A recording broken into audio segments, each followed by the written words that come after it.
안녕하십니까. 몇 달 전 판문점 구경을 한다고 하다가 갑자기 뛰어서 북한 쪽으로 이 월북한 미군 기억하시죠? 그 미군이 어제 돌고 돌아서 미국으로 송환되었습니다. 잠시 후에 그 비하인드 스토리도 함께 좀 전해드리겠고요. 요즘 미국에서는 연예인이나 무슨 거부가 아닌 그저 평범한 젊은이들이 혼전 계약서를 작성하는 경우가 크게 늘고 있다라고 합니다. 자, 이들의 생각은 무엇인지 오늘 그 보너스 뉴스에서 전해드리겠습니다. 자, 그리고 오늘 그 미국 대도시의 경찰과 한국의 경찰과의 그 연봉을 좀 비교해 보려고 하는데요. 비교를 해봤더니 글쎄 이거 생각했던 것보다 너무 심했습니다. 잠시 후에 이 소식도 간추려드리겠습니다. 자, 오늘도 역시 에피타이저 뉴스로 워밍업을 하겠습니다. 토니 블링컨 국무장관이 어제 한국인들에게 추석 메시지를 전했습니다. 블링컨 장관은 메시지를 통해서 한국 날짜로 9월 29일 한국인들이 기념하는 그 즐거운 추석을 맞아서 나는 미국을 대표해서 모든 한국인들에게 따뜻한 축하의 인사를 전합니다 라고 밝혔습니다. 블링컨 장관은 어제 국무부 공식 홈페이지를 통해서 발표한 추석 축하 메시지를 통해서 전통과 문화적인 중요성이 깊이 배인 이 특별한 명절 추석은 가족과 친구, 공동체를 하나로 묶어주는 명절이다 라고 밝혔습니다. 그러니 이어서 추석 연휴를 맞아서 한미 두 나라의 강한 우애는 희망과 전진의 등대이다 라고 밝혔습니다. 블링컨 장관은 작년 그리고 재작년에도 계속해서 매년 이 추석을 맞을 때마다 이 한국민들에게 추석 축하 메시지를 계속 발표하고 있습니다. 에피타이저가 좀 되셨나요? 네, 자, 오늘도 출첵해 주신 분들 감사하고요. 처음 오신 분들은 구독으로 함께 해주시기 바라겠습니다. 자, 오늘 첫 소식은 속보입니다. 월북한 미군 트래비스 킹 2병이 중국 단둥과 한국 오산 기지 등을 거쳐서 미국으로 이송이 되었습니다. 판문점을 통해서 월북한 후 71일간 북한에 체류했던 트래비스 킹 2병은 북한 당국의 신문을 받았지만 장거리 비행을 할 수는 있을 정도로 비교적 신체는 건강한 괜찮은 상태인 것으로 확인이 돼서 바로 미국으로 이송됐습니다. 그렇지 않으면 중간에서는 어떤 의료기관에서 좀 치료를 받거나 뭐 좀 쉬거나 그랬을 수도 있었습니다만은 굳이 그럴 필요 없이 괜찮은 컨디션이다라는 판단하에 곧바로 이제 미국으로 이송이 되는 것입니다. 킹 2병은 어제 이른 새벽에 북한에서 차를 타고 중국 단둥으로 이송이 됐고요. 거기에서 이제 주중 미국 대사를 처음 만났습니다. 그리고 킹 2병은 중국 단둥에서 의료 장비가 갖추어진 국무부 항공기로 중국 선양 쪽으로 또 이동을 한 뒤에 선양에서 또 다시 항공편을 갈아타고 한국 오산의 미군 기지에 도착했습니다. 그리고 이제 오산 미군 기지에서는 미국 국방부의 신병이 인수인계됐습니다. 그는 이어서 오산 미군 기지에서 군용기를 타고 곧바로 미국 행에 올라서 텍사스주 샌앤토니오에 있는 그 한 의료시설에 도착했다라는 소식입니다. 그곳에서 어제 이제 간단한 건강 검사를 받았습니다. 특별한 이상은 없는 것으로 나왔습니다.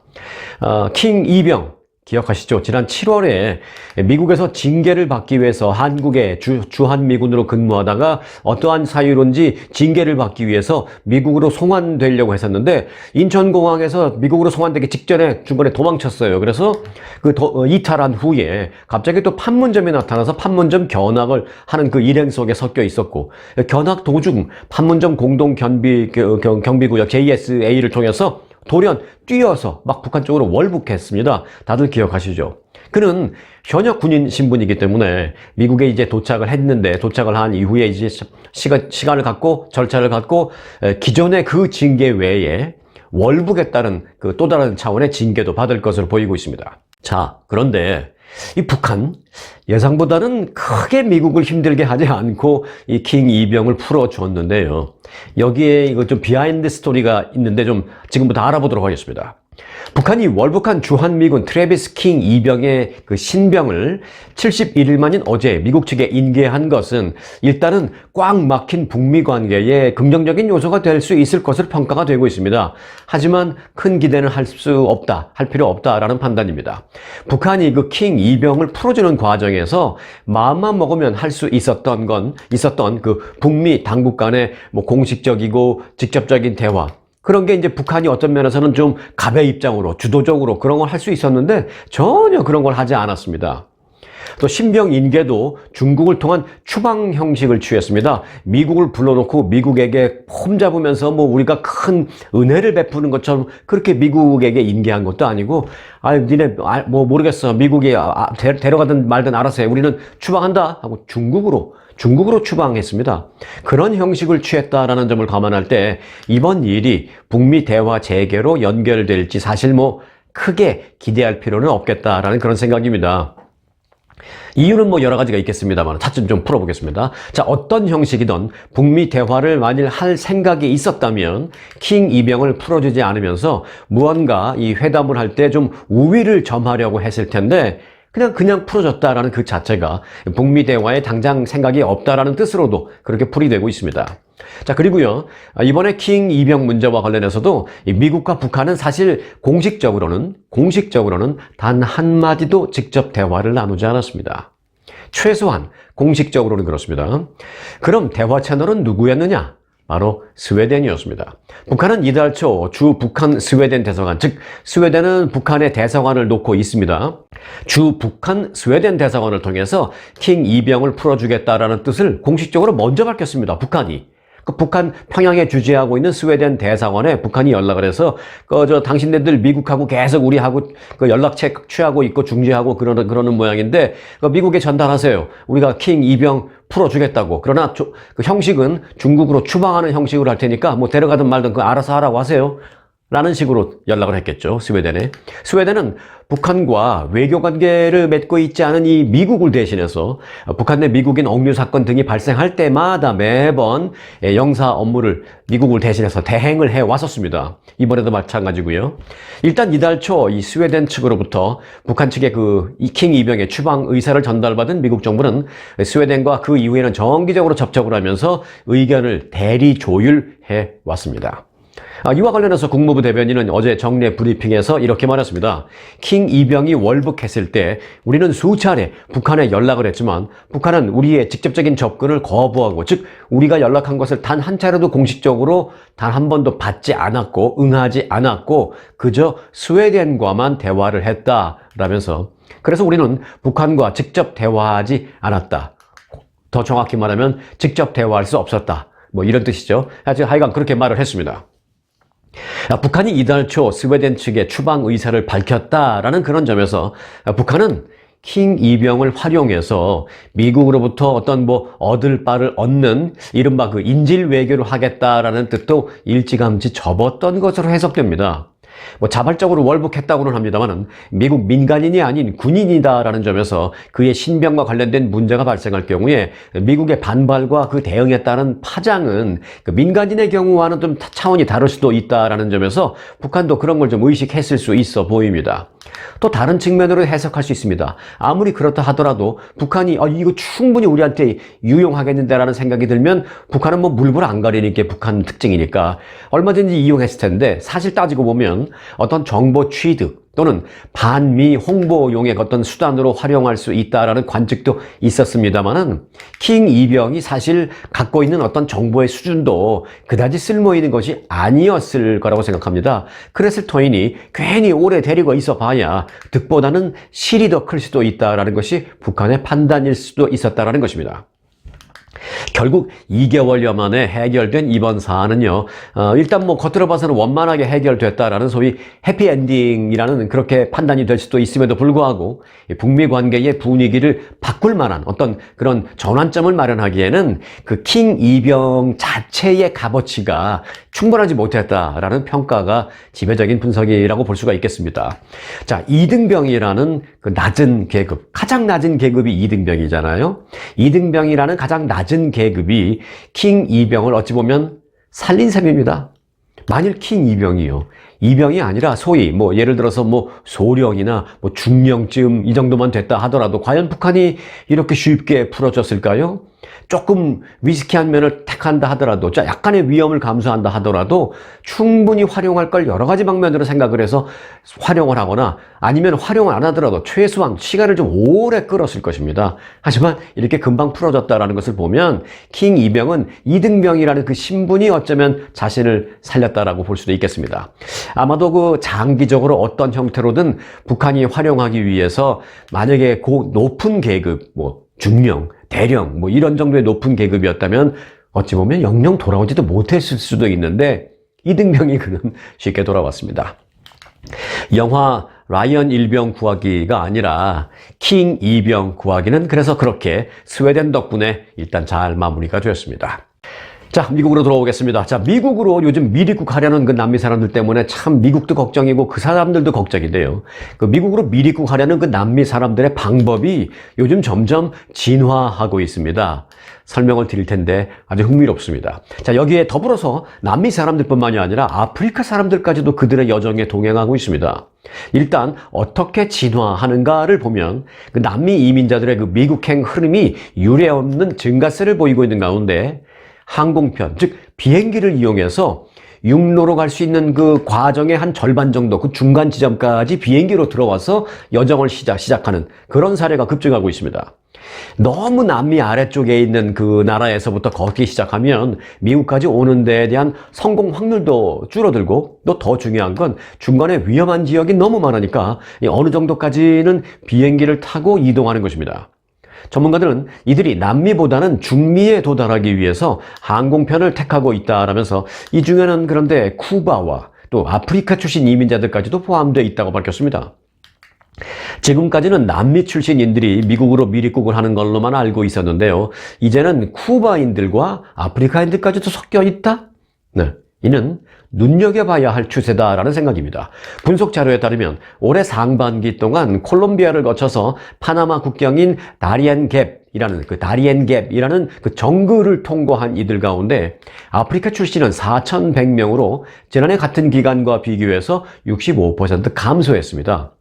아니, 방금 전에 아프리카인 그 미입국이 크게 늘었다, 급증했다라고 했는데 왜 갑자기 감소? 하실 수 있는데요. 말씀드린 대로 그렇게 콜롬비아, 저 가장 남미 쪽에 있죠. 그렇게 콜롬비아에서 시작해서 파나마 국경을 거쳐서 여기저기를 거쳐서 위험지대까지 통과하면서 이렇게 오는 사람들은 줄었습니다만은 반전이 있습니다. 그 조사를 했던 그 같은 기간 동안 그 위쪽 온두라스, 그러니까 중미 정도 되죠. 온두라스에 도달한 그 아프리카 출신 이민자는 무려 19,412명으로 지난해보다 550% 급증한 것으로 집계됐습니다. 5배가 넘었다라는 것이죠.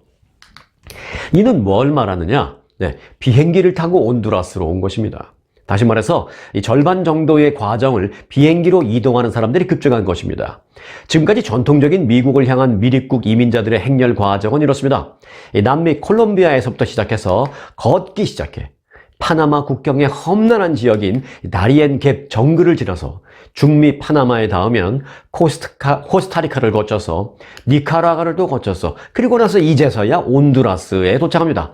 그러고 나면 조금 한숨 돌린 뒤에 다시 시작하죠. 그냥 온두라스를 거쳐 이제 과테말라를 지나서, 그리고 엘살바도로 지난 다음에 이제 멕시코의 미국 국경지대까지 그렇게 어렵게 도착하는 것입니다. 그야말로 생과 사를 오가는 그 여정을 두 다리에만 의지한 채 거치는 것입니다. 이들은 그러나 이 악명 높은 파나마 국경지대에 있는 그 다리엔 갭이라는 그 정글지대를 우회하고자 많은 비용을 감수하면서 이제 항공편으로 중간 지점, 즉 온두라스까지 오는 그런 이민자들이 늘어난 것입니다.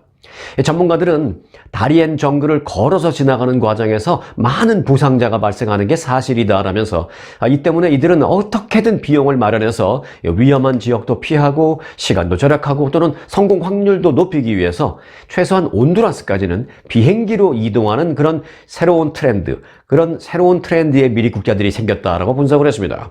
야, 요즘 미입국자는 그래도 어느 정도 일정 부분은 비행기 타고 가네요.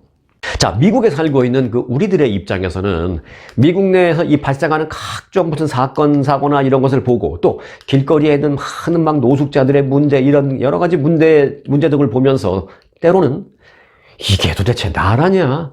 라는 그런 미국에 살면서 그런 자괴감까지 갖고는 하는 게 사실인데요. 걸어서 이 미국으로 향하는 그들, 미립국을 하려는 그들에게는 그야말로 여기는 기회의 땅, 더도 아니고 덜도 아니고 기회의 땅 그 자체인 것입니다. 여전히. 예, 앞으로 이들의 운명은 어떻게 될지 걱정이 되다가도요. 또 뭐 이런 식으로 불법 미립국이 늘어나면 또 앞으로 이곳 미국은 또 어떻게 될지, 또 이 미국이라는 나라도 걱정이 되고 또 거기서 살고 있는 우리들도 걱정이 되고 그렇습니다. 자, 말이 나온 김에 오늘 들어온 그 개탄스러운 소식, 걱정스러운 소식 하나 이어드리겠습니다. 미국의 소매업체 유명하죠. 타겟. 이 타겟이 절도를 비롯한 범죄 증가를 이유로 해서 미국 내 매장 9곳의 문을 닫겠다고 말했습니다. 그 도둑 때문에. 타겟은 뉴욕시 흑인 거주 지역인 이스트 할렘 지역에서 한 곳을 비롯해서 워싱턴주 시애틀에서 2곳, 그리고 오레곤주 포트랜드에서는 무려 3곳, 또 캘리포니아주 샌프란시스코와 오클랜드에서 3곳 등 모두 9개의 매장을 다음 달 21일부로 폐쇄하겠다고 밝혔습니다. 이유는 절도범들 때문에. 타겟은 절도와 조직적인 소매 범죄로 직원들과 고객들의 안전이 지속적으로 위협받고 있으며 이 때문에 영업 실적을 낼 수도 도대체 없다라면서 이들 매장을 계속 운영할 수 없다라고 밝혔습니다. 타겟은 또 보안 요원 확충 등 절도 방지를 위해서 많은 노력을 했지만 근본적인 어려움을 통제하기에는 역부족이었다라고 말했습니다. 타겟은 1년여 전부터 이 실적 발표를 통해서 절도에 따른 이윤 감소를 계속 지속적으로 언급을 해왔었습니다. 이 조직적인 소매 범죄로 인해서 절도 그리고 파손 등에 따른 손실이 크게 들기 때문에 이것을 웬만큼 팔아갖고는 그걸 감당할 수가 없다라는 것입니다. 그런데 문제의 심각성은 이런 이유로 매장 일부를 닫겠다라는 업체가 타겟뿐만이 아니다라는 데 있습니다.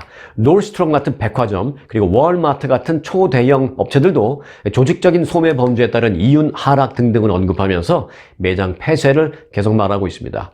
실제로 월마트는 절도 증가로 인해서 영업을 더 이상 할 수 없다라면서 최근 그 포틀랜드에 있는 점포들의 문을 실제로 닫아버렸습니다. 또 시카고 소재 매장의 절반가량도 폐쇄한 바 있습니다. 자, 앞으로 이 매장 폐쇄는 좀 더 다른 업체로 확산될 전망이어서 여러 가지 면에서 걱정되고 있는 그런 상황입니다. 자, 그리고 현대와 기아의 대규모 리콜 소식으로 이어드릴 텐데요. 이게 사실 그냥 말로만 대규모가 아니라 실제로 대규모입니다. 제가 그 어떤 모델형이 리콜됩니다라고 말씀드리기도 벅찰 정도로 아주 대규모입니다. 현대차와 기아가 엔진 부품 화재 위험으로 미국에서 총 330만 대를 리콜한다고 밝혔습니다. 연방도로교통안전국은 현대차에서 160만 대, 그리고 기아차에서 170만 대를 리콜한다고 밝혔습니다. 현대차의 리콜 대상은 2011년부터 2015년까지의 그 엘란트라와 제네시스 쿠페, 그리고 소나타 하이브리드, 그리고 이제 이어서 2012년부터 15년까지 엑센트, 아제라, 벨로스터, 이어서 2013년부터 15년까지 엘란트라 쿠페, 산타페, 그리고 2014년부터 15년형 에쿠스, 또 2010년부터 2012년형 베라크루즈, 또 2010년부터 2013년형 투싼, 2015년형 투싼 퓨얼셀, 그리고 2013년형 산타페 스포츠 등등입니다. 굉장히 많죠. 상당히 대규모 리콜입니다. 현대차는 잠김 방지 브레이크 시스템, 이 ABS 모듈이 브레이크 액을 누출하는 경우가 많이 있고 그 경우에 합선을 일으킬 수 있다면서 이 때문에 주차 혹은 주행 중일 때 화재가 발생할 수 있다라고 설명했습니다. 끔찍합니다. 자, 기아도 마찬가지입니다. 그리고 일단 지금까지 말씀드린 거는 현대차였고요. 이제 그 기아의 리콜 대상을 설명드릴 차례인데, 기아의 리콜 대상은 자, 2010년부터 19년형 보레고, 2014년부터 16년까지형 카덴자, 2010년부터 13년까지형 포르테 쿱, 그리고 스포티지, 또 2015부터 18년형 K900, 또 2011년부터 15년형 옵티마, 2011부터 13년형 옵티마 하이브리드, 그리고 소울, 또 2012년부터 17년까지 리오, 2011년부터 14년까지 소렌토, 2010년부터 11년 론도, 기아 론도 등입니다. 기아차는 차량의 전자제어 유압 장치가 또 이것도 합사를 일으킬 수 있으며 이는 또 주차 중이거나 또 주행 중일 때 역시 화재로 이어질 수 있다라고 밝혔습니다. 이거 리콜 대상이 너무 광범위하고 이 한두 가지 모델이 아닌지라 요 내용은요, 제가 잘 정리를 해서 그 영상 설명란에 올려놓도록 하겠습니다. 참고하시기 바라겠고요. 이 해당 차량을 갖고 계신다면 이 딜러에 가면 딜러에서 이 퓨즈를 교체해 줄 것입니다. 여기 퓨즈만 교체하면 큰 이상은 없으니까 제가 말씀드린 이 모델형 갖고 계시면 현대 기아 딜러에 가서 퓨즈를 꼭 교체하시기 바라겠습니다. 현대 기아가 어찌 보면 뭐 오너는 같지만 기아를 갖고 있는데 현대 딜러 가시면 안 되고요. 현대 갖고 있는데 기아 딜러 가시면 안 되고, 기아는 기아, 현대는 현대, 기아 가서 이 해당되는 퓨즈를 교체하시기 바라겠습니다. 근데 미국에서 가장 인구가 많은 아시아는 어느 나라일까요? 정답은 중국이 아니고 인도입니다. 인도. 미국에서 순수 혈통의 인도계 주민 숫자가 중국계를 처음으로 앞지르면서 인구 기준으로 아시아계 1위에 올랐습니다. 연방 인구조사국의 그 인구 통계 조사에 따르면 2020년 기준 순혈 인도계 인구는 440만 명이 육박했습니다. 한국계는 아시아계 순혈 인구 집단 중 5위를 차지했습니다. 자, 그럼 요즘 캐나다도 그렇고, 우리 구독자님들 중에서 이제 캐나다 계신 분들이 좀 계신데, 그분들이 저한테 그 댓글 같은 거 보내실 때, 뭐 요즘 여기가 캐나다인지 인도인지 모르겠어요. 다운타운 나가면 캐나다나 한국 사람들보다도 인도 사람들을 더 많이 봐요. 뭐 이런 얘기를 많이 해주실 때가 있는데, 캐나다도 그렇습니다만 이곳 미국에도 인도 사람들이 많습니다. 왜 이렇게 인도 사람들이 최근 캐나다나 미국에 크게 늘어난 것일까요?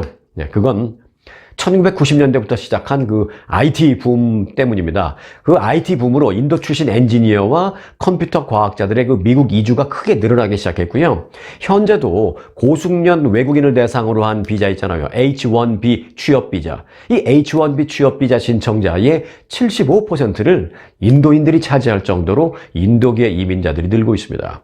인도계 인구 증가와 함께 그 이들의 미국 내 정치적인 영향력도 이제 무시할 수 없는 수준으로 확대될 것으로 전망됩니다. 실제로 당장 내년 대통령 선거만 봐도 그렇습니다. 내년 대선을 위해서 출마한 공화당 내 예비 후보 가운데 비벡 라마스와미라는 인도계 사람이 있습니다. 이 사람이 인도 출신인데, 이 가족이 그렇죠. 이 가족이 인도 이민 1세, 이분이 이제 2세인데, 이 사람 벌써 인도계 출신으로 미국 대통령 선거에까지 나가겠다고 지금 공화당 예비 선거 후보의 이름을 올리고 있지 않습니까? 당장 미국에서도 인도의 경제적인 물론, 사회적인 것은 물론 정치적인 면에서도 인도계의 영향력이 커지고 있다는 것을 실감할 수 있습니다.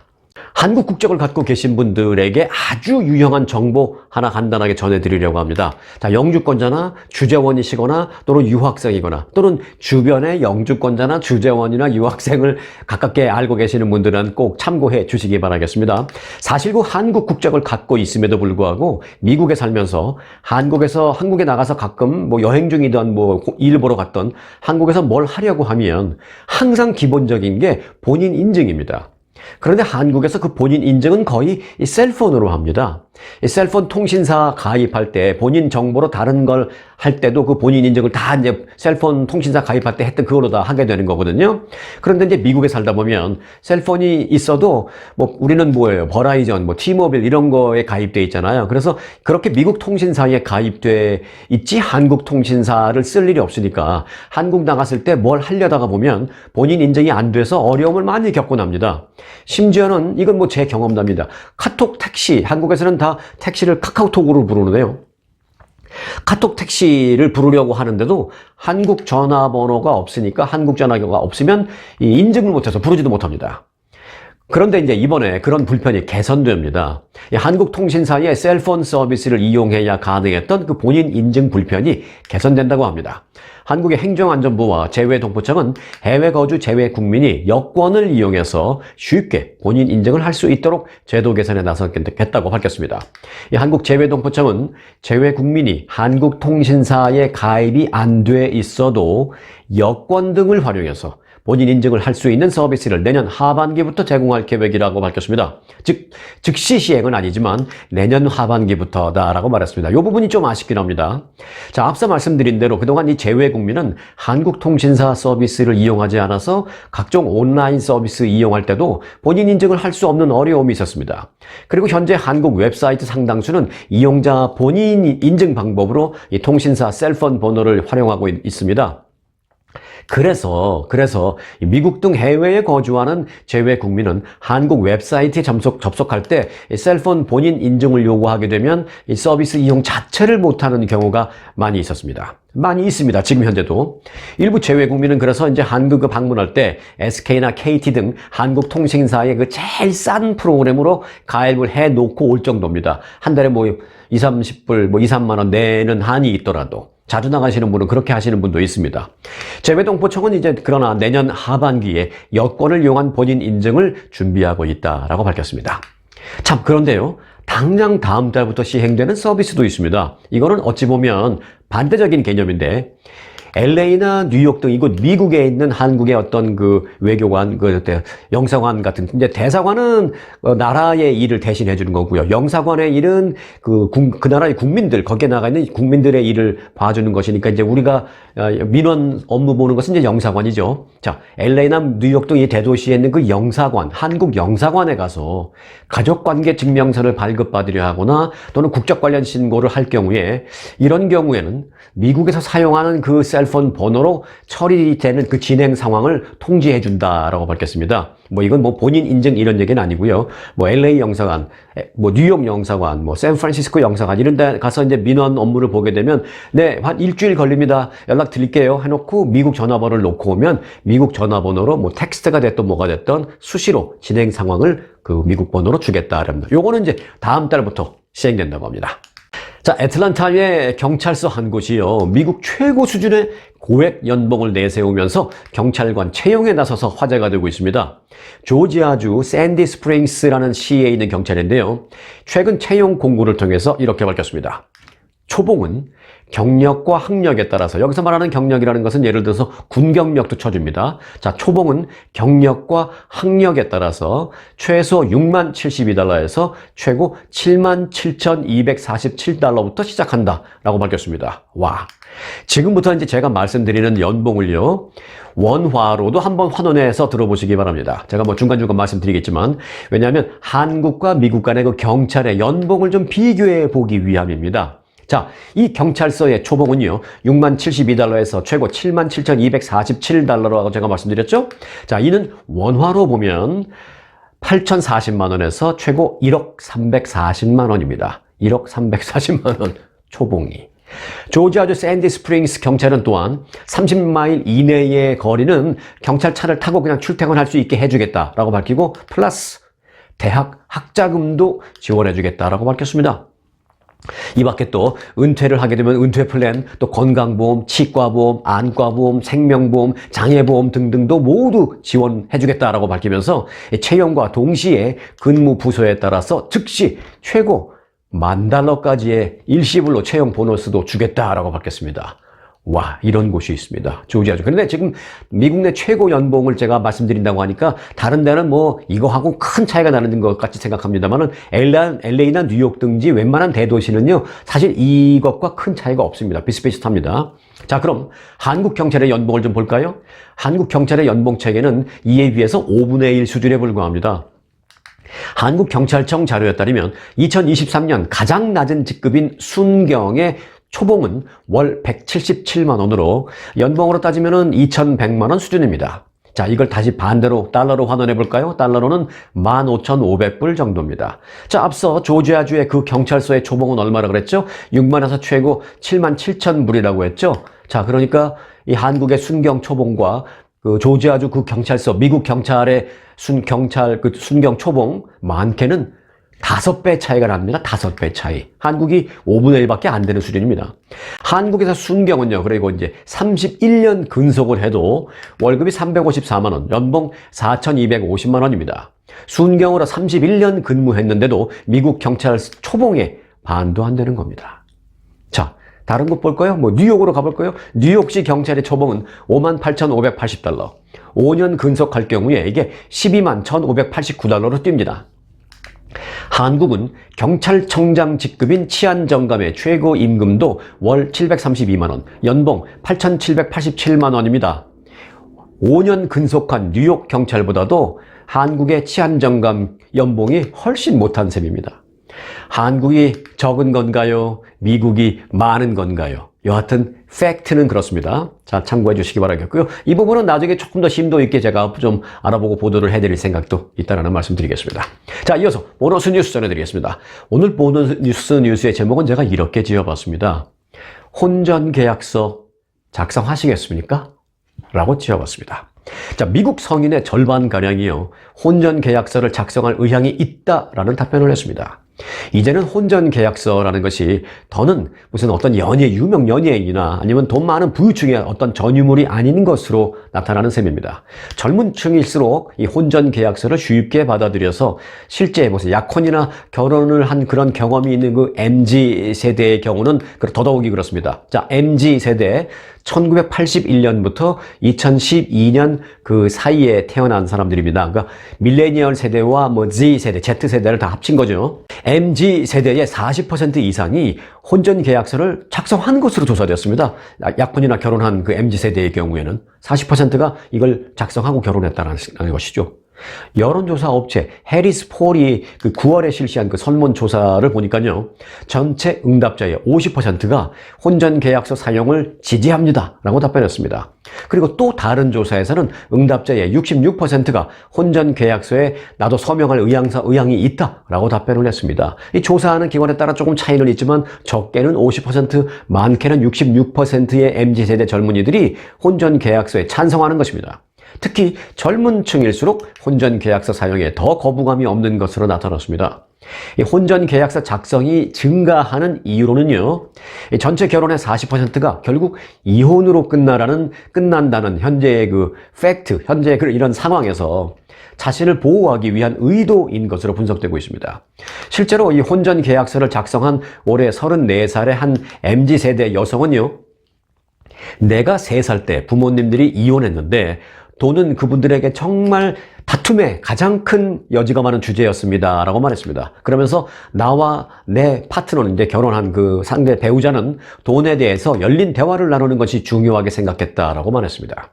이처럼 미국에서 혼전계약서를 작성하는 젊은 층이 늘면서 적게는 뭐 수백 달러 또는 조금 많이 들면 한 수천 달러의 비용이 드는 그 복잡한 혼전계약서를 아주 쉽게 작성할 수 있도록 도와주는 온라인 서비스, 온라인 플랫폼도 등장했습니다. 2명의 MZ세대 여성이 2년 전에 설립한 회사인데요. 회사 이름은 헬로프렌업입니다. 헬로프렌업이라는 게 회사 이름인데, 이 프렌업이라는 것이 그 혼전계약서를 짧게 축약해서 말하는 그런 용어죠. 자, 헬로프렌업. 이 회사는 $599 수수료를 받고 법적 효력이 있는 혼전계약서를 제공해주고 있습니다. 헬로프렌업 사용자의 65%는 파트너의 그 부채, 즉 빚으로부터 나를 보호하고 싶다라고 답했습니다.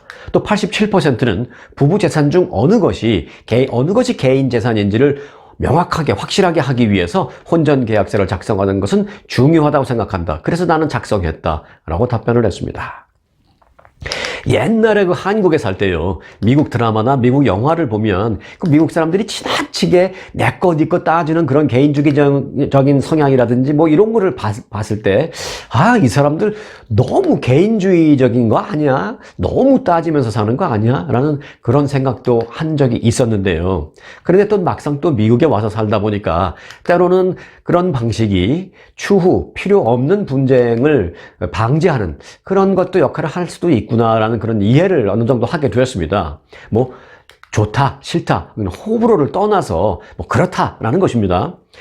어쩌면 그 MZ세대들이요, 그 지금 선호하고 있는 그 혼전계약서 이런 문화도 지금은 좀 약간 지나쳐 보일지도 몰라도 어느 순간 아주 당연시되는 그런 문화의 변화가 있을 것 같다라는 생각도 듭니다. 뭐 결혼하기 전에 우리 혼전계약서 쓸까 말까 뭐 이런 거 아니라 그냥 결혼을 하게 되면 혼전계약서를 그냥 어태치해서 첨부해서 같이 혼인신고를 해야 하는 이런 날이 오지도 않을까. 그래서 그것을 더 이상 이상하게 생각하지도 않는, 어찌 보면 당연시하는 그런 시대가 오지도 않을까, 그런 생각까지도 좀 해보게 됩니다. 자, 오늘 영상 여기까지입니다. 오늘도 여기까지 함께 해주신 분들에게는 정말 특급 감사를 드리고요. 혹 오늘 처음 오신 분들이 있다면 구독 잊지 마시라는 말씀을 드리겠습니다. 스토리가 있는 뉴스, 송혜코의 스토리 뉴스 마칩니다.